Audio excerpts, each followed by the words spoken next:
The first interview we ever recorded for Booked All Night was way back in 2017. Since then, we've interviewed close to 50 authors combined between the podcast and our website. Unfortunately, during the Anchor FM Spotify merge, we had shut down the project and many episodes and interviews were lost. Through some extensive searching, I have managed to find roughly half of our interviews, and I'm in the process of uploading them again. We were still learning during these interviews, but I hope you enjoy the bad audio and awkward fangirling. Be warned though, the older episodes contain cursing, eating on mic, and loud pets. When you're done listening, please leave a 5-star review of the show, and then head over to the newer stuff, it's way better.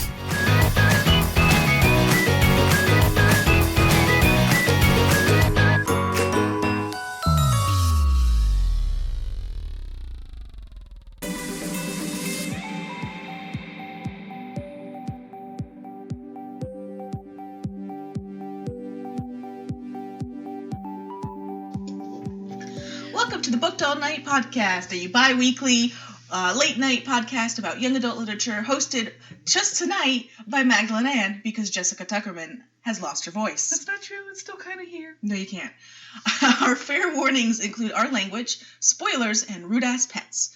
Download the Podbean app today and become a patron of Booked All Night for as low as $1 to get access to extra content, including extended interviews and uncut episodes. And make sure to visit bookedallnight.blog for more book reviews, TBRs, and quotes from your favorite books. On tonight's episode, we are joined by Linsey Miller, once again, because our last recording decided to shit the bed. Interview take 2, Electric Boogaloo. But thank you so much for joining us again, Linsey. We're talking about your YA book fantasy series. I've just completely blanked. Mask of Shadows and Ruin of Stars. Ruin of Stars, which is coming out in August, correct?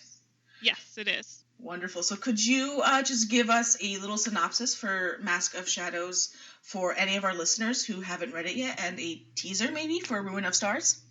Yeah, so Mask of Shadows is about my disaster child, Sal, who is a gender-fluid thief auditioning to become the Queen's next royal assassin, named for the ring she wears on her left hand. And so while Sal is attempting to survive assassin auditions, which are a little bit deadlier than they thought they might be, they're also trying to put their true motives into motion, which is taking revenge on the nobles who facilitated the destruction of their homeland. Ooh. So then Ruin of Stars picks up a little while after Mask of Shadows ends, and Sal is trying to come to terms with the new realities of their life while also sort of taking part in some politics and, general assassin thing. Trying not to spoil the ending of Mask of Shadows. Don't think it worked. That's okay. I loved Mask of Shadows so much. It was just really, I just fell in love with Sal and their story, especially as a person who's still exploring their gender. And I especially loved how easy it was to express their gender in a fantasy setting, since often sexuality and queer expression are placed to the side because of our modern terms and how they don't fit in a story like that. Can you talk a little bit about the inspiration about Sal and your thoughts about queer expression in the Mask of Shadows realm? Yeah, thank you. So, Sal, first off, I'm going to say I'm cis. Mm-hmm. Pretty firmly, and so feel free to interrupt me at any time. But the general idea was just that I always knew Sal was non-binary. It wasn't. I have friends who are non-binary, so it wasn't I'm gonna do this thing. It was just when I thought about Sal as a person, that was very much who Sal was from the start. And then just sort of moving into that, Sal navigates the world using their world's gendered ideas of clothing in order to not get misgendered. Mm-hmm. Which, in our world, it is not how all gender fluid people navigate the world. And gender expression isn't gender, but I feel the need to say that just to get it out there. But yeah, that was how Sal does it. It's how some people I know do it. So it was what I was most familiar with. Mm-hmm. And I felt like, and when I talked to people while writing Sal and Mask of Shadows seemed to like, because it allowed just for Sal to exist without having to constantly have that sort of low-key dread of, am I about to be misgendered? And if I am, who do I punch? So it's always a good thing to punch those who misgender you. Yeah. Real fan of uppercuts. So were there any books that inspired you as a writer when you were first starting out? So many. I'm a really big fan of, when I was growing up, the young adult fantasy was very much just sort of like a shelf of Tamora Pierce. End of list. And so the Emelon series, Circle of Magic and The Circle Opens, were really big books for me as a child, because you followed them from 10 until 18 now, and they're still going on. And you sort of got to watch them grow and also sort of come to terms with their own sexuality and gender identities and that, which was really nice for me. I really liked Crown Duel by Sherwood Smith, which I think both books are sold as a single book now, which blew my mind as a child when that happened. And then, what else? I really love The 100,000 Kingdoms by K. Jemisin. I read that, I think, right before I started writing Mask of Shadows. Do you think that just because you had read it so close to starting Mask of Shadows, it had influenced any part of your writing, like in a dramatic way? Maybe a little bit. I remember reading it and thinking it was just so spectacularly well done and spectacular. And it was more of a dream idea of just, one day maybe I could write a fantasy novel that's this good. And so it's like one of those goals where you just sort of go, I'm going to move toward that. It's always good to have those sort of goals. Yeah. So what was one of the weirdest things that you had to research while writing Mask of Shadows or Ruin of Stars? It's one of our favorite questions to ask our interviewees, just because you get so many different responses. I know, and so often it's murder. So often it's murder. So I'll try to avoid the murder, which is not a thing I did in Mask of Shadows.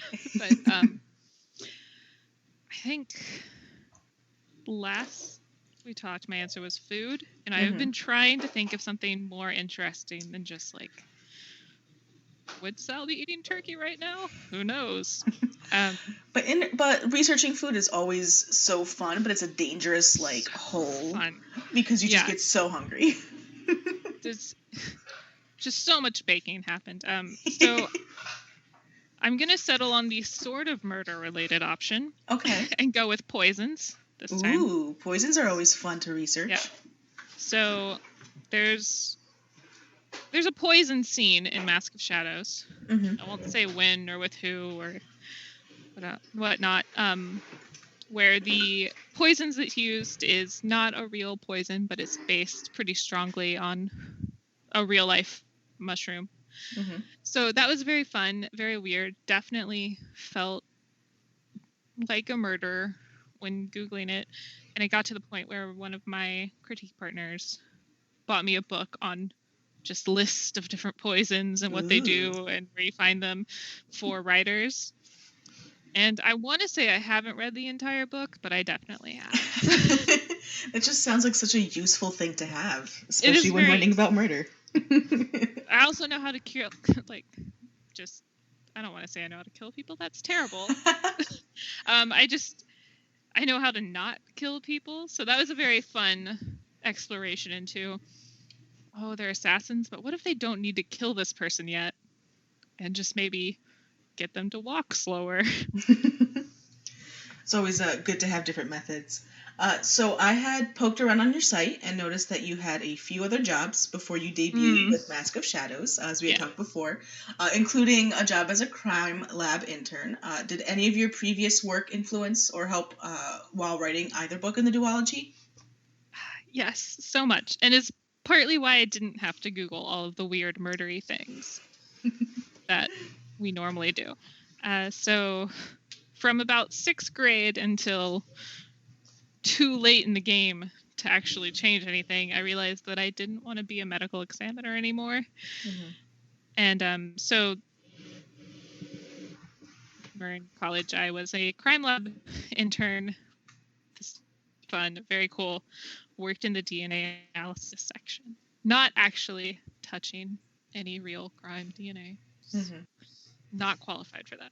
But it was very great. I got to shadow on autopsies, since at that point that was sort of the future job that I wanted to have. Mm-hmm. And it helped a lot. And I think my biology background definitely plays into that. A lot of the things I do in world building is questioning how science and medicine would have affected the world as they are. Like if I'm writing a book that's based off of a time period before we developed germ theory, that's going to change a lot of things. Absolutely. Especially like how many baths my character takes. Do they wash their hands? Are they going to die if they get stabbed and don't clean out the wound because they don't think germs are real? Just into it. Especially about poo-filled poultices. Yeah. Medieval medicine. Let's take this giant bag of cow shit and put it on you. That's healthy, right? Yeah. Oh man. Wow. I just took I'm in school right now for my MFA, and one of the courses I just took was studying Reformation. Mm-hmm. And one of the books we read was just basically 75% weird things we used to think worked to save people's lives. Oh, they did not. When life hacks go wrong. Like, oh boy. Okay, look, life hack, you guys. If you're ever having problems, just maybe like wave to some really nice smelling roses. Just right into your nose. Breathe it in, you're fine. Clear that right up. Oh my goodness. That's just... whoo boy. I need to go find some roses so I can get my voice back. Yeah. Roses will definitely help you. Mask. So, Linsey, do you have any writing rituals? Are there things that you need to do or have before you can sit down and write? Yeah, I usually like to have something to drink. I feel like that's an obvious one, but so often writers like, and then I just got really into writing that I forgot to eat lunch. I'm like, have some water. Stay alive. I use a lot of Post-it notes. Mm-hmm. That's probably the main thing. I cover my desk in Post-it notes of just notes of what I'm about to write, what I need to write, a piece of dialogue I thought of that I didn't have time to type up yet. And then I make a bunch of to-do list of things I have to do in that chapter on the Post-it note. And then once it's done, I just sort of throw it away. Oh. You don't keep any of those for posterity? Some of them I do keep because some of them aren't fully realized yet. So I have like a little plastic leaf that's just full of Post-it notes in a 3-ring binder. And if I ever needed to file anything for it, it would just... I'm dreading organizing it. I'm going to have to do it at some point. But yeah, Post-it notes are definitely my ritual. Probably some sort of music or background noise. Are you able to write to music that has lyrics in it, or do you strictly stick to like instrumental music or soundtrack music? It depends. I can write to songs with lyrics, but if I've heard the song before, it works best. If it's a new song, I get too caught up in trying to get what the words are. So usually I'll just pick one song that's working for me that day, and then I'll listen to it on repeat. So I have my Spotify is just a list of songs I've listened to 5,000 times. I actually do that too, but I specifically have a playlist of languages that I don't speak. And thanks to Maggie here, there's a lot of disco polo on that right now. I don't understand a damn word, but it's all Polish disco music. I love it. Yeah, I have a YouTube playlist of just like how-to recipe videos, but not in English. So I'm hearing words, can't comprehend them, so they don't make my brain So, what was one of the songs that you listened to most often when you were writing Mask of Shadows? Okay. Let me look. I can actually pull this up. What if it's just some sort of weird? I mean, if that's what you listen to most often, I mean, it counts. Like, Jessica apparently listens to Dick in a Box. Love it. What did I listen to most Spotify? Tell me my secrets. Okay, I listened to... Oh, this isn't funny. Firewall by Leigh Friction. Okay. That's just a normal song. That's not funny. It's no Dick in a Box, but we'll accept it. Yeah. Do you also make playlists for specific books when you're writing, or do you just kind of let Spotify choose the songs? I have playlists for all the books I'm writing. I also have one just for Sal of just songs that remind me of them, or for specific characters or specific moments in the book.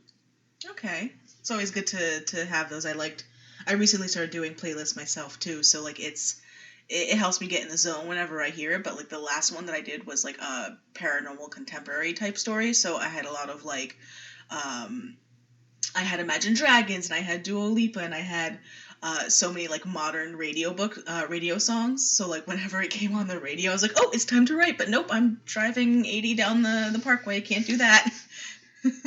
Man, I love taking car rides and just putting one of the playlists on, and then I just sort of very, very badly voice to text a book scene.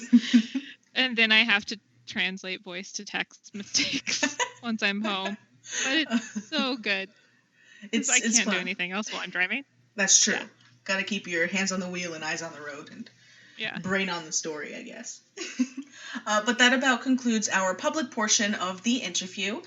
If you're a patron, stick around for more questions, bookish games, including our favorite Burn, Rewrite, Reread, and a return of Never Have I Ever Spoiled My Own Book. If Linsey has done at least 5 of the scenarios we present her during the game, we'll open up a giveaway where you can win a copy of Mask of Shadows and the upcoming Ruin of Stars.